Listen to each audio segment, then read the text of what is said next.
বা মেঘ কখনো বারুদ, কিছু ঋণ থেকে যায় হয় না তো শোধ। সুখ পাখি উড়ে এসে বাঁধে যে বাসা, কেউ হাসে কেউ কাঁদে কেউ খেলে পাশা। কত কি রয়ে যায় গোপনে, আশা নিরাশা এ জীবনে। চলে ভাঙা ঘোড়া, সুখ পাখি ধরা দিয়ে হয় ধরা।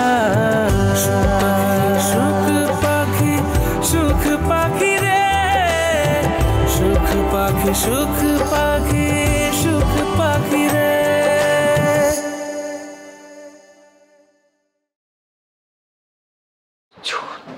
ছোটন, ওকে তো আমি সবসময় আমার ছোট ভাইয়ের মতো ভেবেছি। তাছাড়া ও তো আমার থেকে একটু ছোট। আচ্ছা আমাকে সত্যি করে বলো তো, তুমি কি সত্যি সালমার বাবা?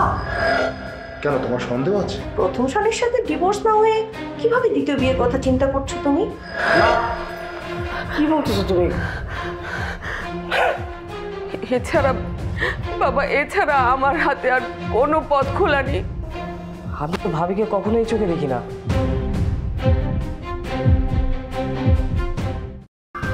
বিয়ে মানে মা একটা নতুন সম্পর্ক, নতুন বন্ধন। কিন্তু ভাবির সাথে তো আমি কোনো একটা বন্ধনে আবদ্ধ।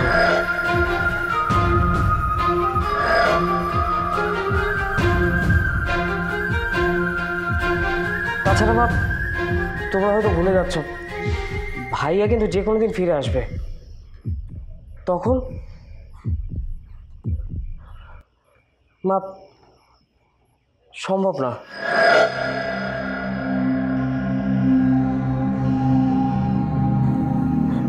আমার পক্ষে সম্ভব না, এটা হয় না, আর পারবো না। ছোট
এটাকে বেঁচে থাকা বলে না, জিন্দা লাশ হয়ে বেঁচে আছে মেয়ে। আবার ওর মুখে হাসি দেখি না কতদিন কতদিন আমার মেয়েটা হাসে না।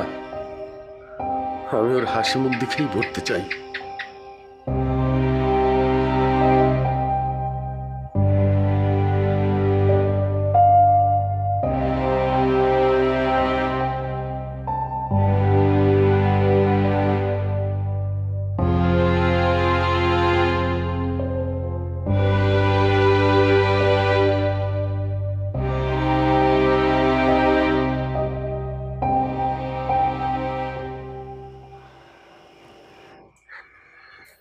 হ্যাঁ গো, ছোটন রাজি হয়েছে?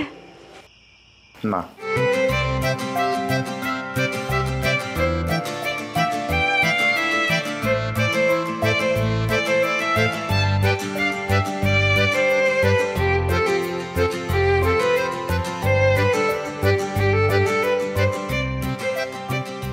আমি জানতাম ছোটন রাজি হবে না। আরে ও রাজি হবে কেন বলো তো? ও তো একটা শিক্ষিত ছেলে, ওর মতো একটা বুদ্ধিমান ছেলে একটা বিবাহিত মেয়েকে কেন বিয়ে করবে? তার উপর আবার একটা বাচ্চাও আছে।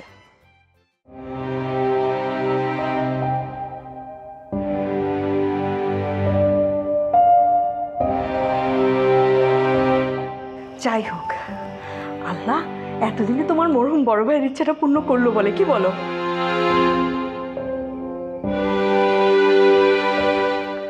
আচ্ছা, তুমিও তো একজন বাবা, দেখলে না মেয়েটার চোখটা? খুব প্রশান্তি লাগছে আমার। আচ্ছা, এতে এত খুশি হবার কি হলো? বিষয়টা আমি বুঝতে পারলাম না। ও মা, তুমি আমার খুশির কি দেখলে? আমি তো ভাবছি এতদিনে মিলিমিটার একটা হিললে হলো, কি বলো? তোমারও কিন্তু একটা মেয়ে আছে, দেখলে না মেয়েটার চোখে মুখে কেমন হাসি ফুটে উঠলো। আমি বরং গিয়ে দেখি মেয়েটার কি অবস্থা। তুমি বসো।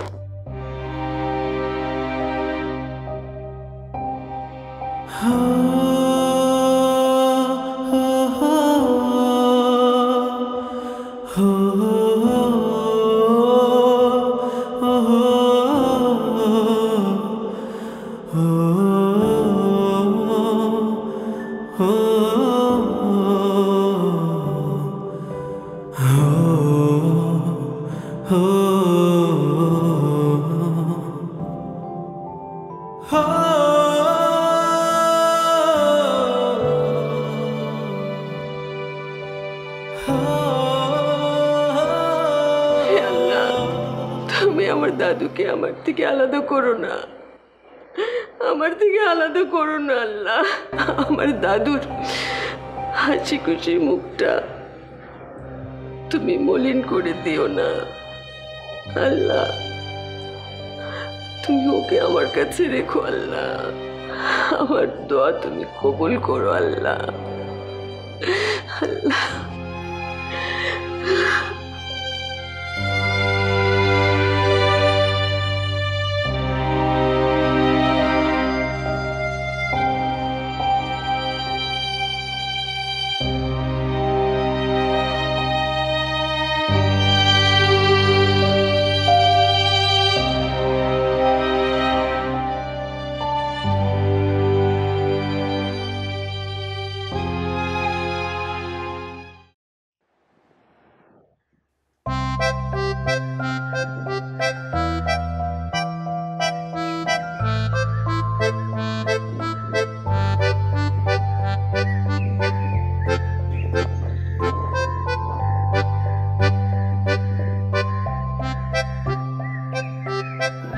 তোমার চা।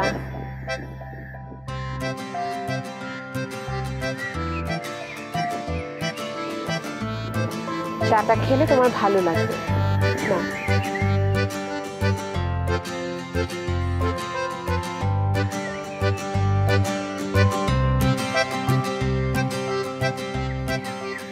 দেখো, তুমি যা করেছো মোটেও অন্যায় করোনি। শুধু শুধু মন খারাপ করো না তো। তোমার মন খারাপ থাকলে আমারও ভালো লাগে না। জানি না তুমি ব্যাপারটা বুঝতে পারো কিনা।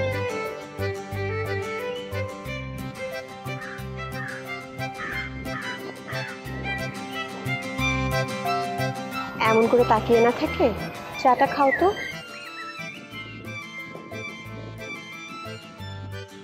বিষয়টা না কিছুতেই আমার মাথায় ঢুকছে না জানো। মানে এত বড় একটা সিদ্ধান্ত নেওয়ার আগে বড় চাচির অন্তত একবার তো ভাবা উচিত ছিল। এটা কি কোনোদিন হয়?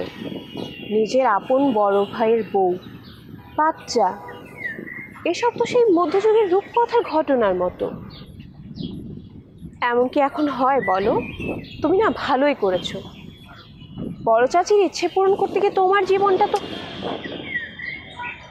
এই টপিকটা এখন বাদ দাও, এই বিষয়ে কথা বলতে ভালো লাগছে না। ভালো তো আমারও লাগছে না, কিন্তু বড় চাচি কি করে পারলো বড় চাচার ইচ্ছেটাকে কবর দিয়ে দিতে? সালমা, আমি তোকে বলেছিলাম এই বিষয়ে আমার কোনো ধরনের কথা বলতে কিংবা শুনতে কোনোটাই করতে ইচ্ছা করছে না। আর একটা কথা, তোমার বড় চাচি আমার মা, সে অনেক বুঝে শুনে একটা ডিসিশন নিয়েছে, সেটা পরিবারের মঙ্গলের জন্য।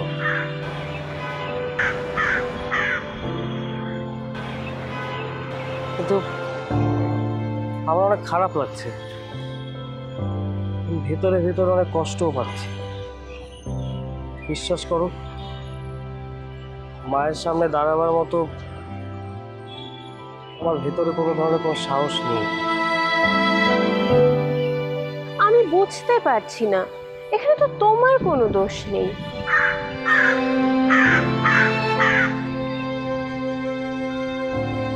আর একটা মানুষ কি তার মনের বিরুদ্ধে কোনো সিদ্ধান্ত নিতে পারে বলো? পারে না। তো এখানে মিছে মিছে সাহস হারানোর কি হলো?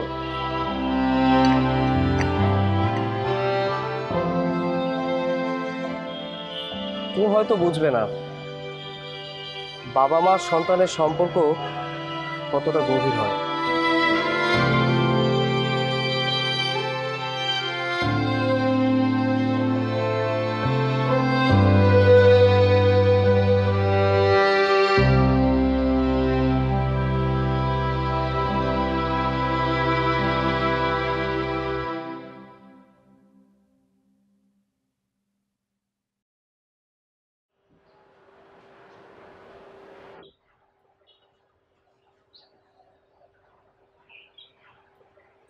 মারে, তুই কেন বুঝতে পারছিস না? আমি তো বাবা। আমি তো তোর মুখে হাসি দেখতে চাই, তোকে খুশি দেখতে চাই। বাবা, মা, আমার বয়স হয়েছে মা। আমি তো বেশি দিন তোদের মাঝে থাকবো না। আমি তো তোকে এই অবস্থায় দেখে মরতে পারবো না রে বা। আমি তোকে হাসি খুশি দেখেই মরতে চাই। কথা দে, আমার কথা ফেলবি না।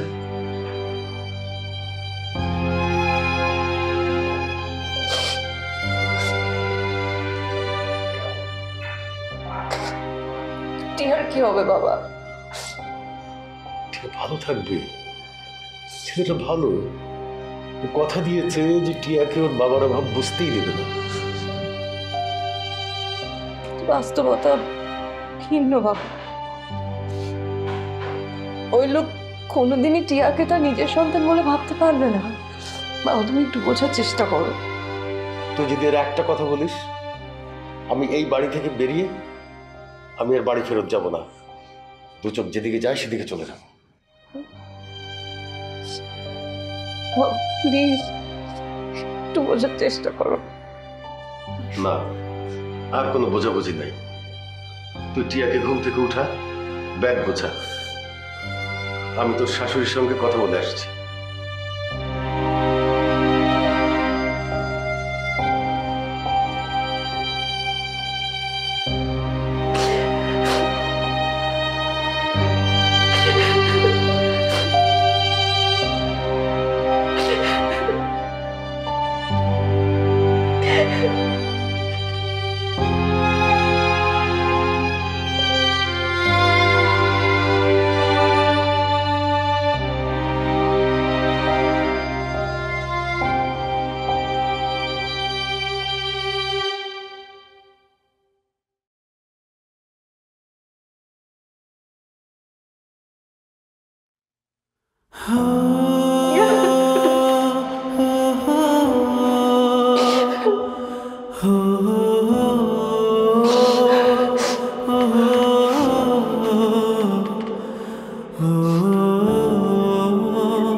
বেন সাহেবা,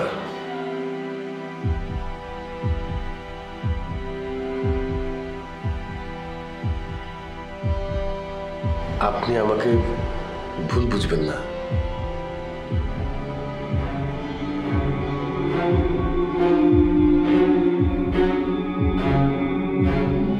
আমি তো দেখছি আপনি চেষ্টার কোনো ত্রুটি করছেন না।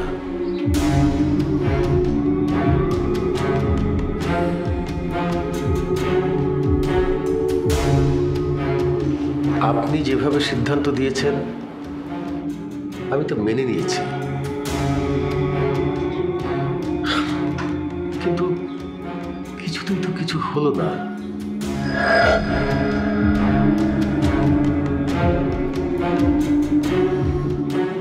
আমি তো দেখছি আপনি চেষ্টার কোনো ত্রুটি করেননি। আসলে মনে হচ্ছে যে আপনার বাড়িতে কাল কাটানোর সুযোগটা আমার মেয়েরা। তো আমি এজন্য কাউকেই দায়ী করছি না। আমি তো জানি আপনাদের বাড়ির প্রত্যেকটি মানুষ ভালো।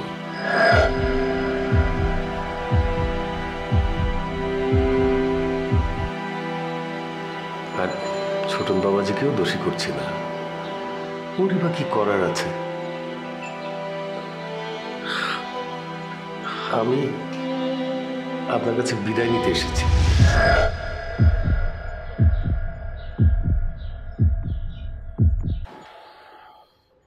মিলিকে নিয়ে এবার বাড়ি ফিরতে চাই। আপনি আমাকে আর বাধা দেবেন না। জি, কি বলছেন বিয়ে সাহেব? জি, আমি আপনার কাছে বিদায় নিতে এসেছি। মিলিকে নিয়ে বাড়ি ফিরতে চাই। কি বলছেন বিয়ে সাহেব? আপনি আপনি আজই মিলিকে নিয়ে চলে যাবেন? প্লিজ। না না না বিয়ে সাহেব, বিয়ে সাহেব প্লিজ প্লিজ, আপনি আমাকে আর একটু সময় দিন। আমি জানি সব দিক বিবেচনা করে ছোট নিশ্চয়ই রাজি হবে। প্লিজ বিয়ে সাহেব, টিয়ার কথাটা একটু ভাবুন প্লিজ। বিআইন সাহেবা, আপনি ছোটদের উপরে জোর করবেন না। কেন বুঝতে পারছেন না? জোর করে আর যাই হোক সংসার হয় না। প্লিজ বিআই সাহেব,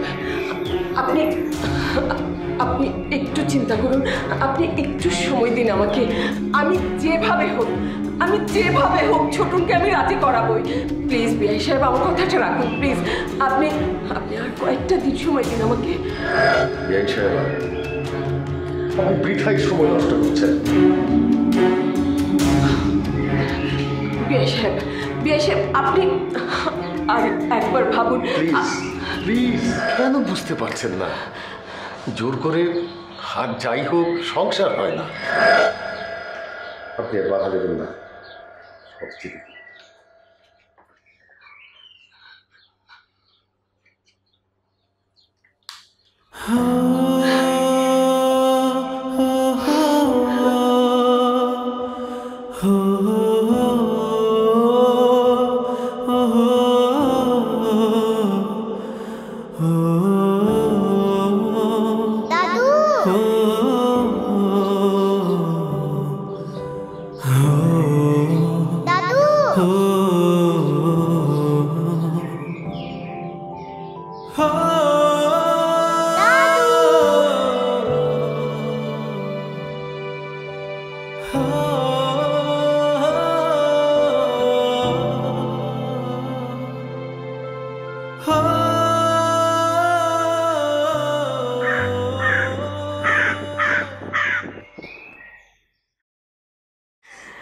হ্যাঁ, ও শুনছো?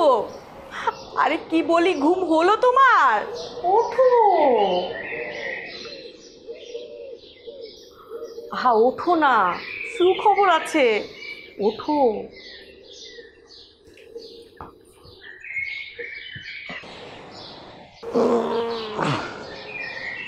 হ্যাঁ বলো, কি তোমার এত আনন্দের কি খবরটা বলো। আরে আরে বেআই সাহেব মিলিকে নিয়ে বাড়ি চলে যাচ্ছে। কি কি বলছো এসব? আরে হ্যাঁ, এতদিনে মেয়েটার মুখে যদি একটু হাসি ফোটে। সব বাবারাই তো সন্তানের মঙ্গল চায়, কি বলো? কি বলো? ও কি, তুমি আবার এরকম চিন্তায় পড়ে গেলে যে? এটা কি চিন্তার বিষয় নয় শিলি? আচ্ছা, তোমার কি মনে হয় না যে বিআই সাহেব যেটা করছে এটা ঠিক করছে না? বেআই সাহেব যা করছে একদম ঠিক করছে। আচ্ছা বলো তো, কতদিন মেয়েটা বিধবা বেশে তোমাদের বাড়িতে বসে থাকতো? আহারে, একবার কি ভেবে দেখেছো এই বয়সের একটা মেয়ে স্বামী ছাড়া কিভাবে বাঁচতে পারে? আশা বুকে বাঁধে যে কোনো লাভ হবে না। কেউ হাসে কেউ কাঁদে, তার মেয়ে কেউ খেলে সে নিয়ে যাক, আমাদের বলার কি আছে? মা, নানা ভাই কি চলে যাচ্ছে? তুমিও যাবে নানা ভাই? আমরা কি নানার বাড়িতে যাব?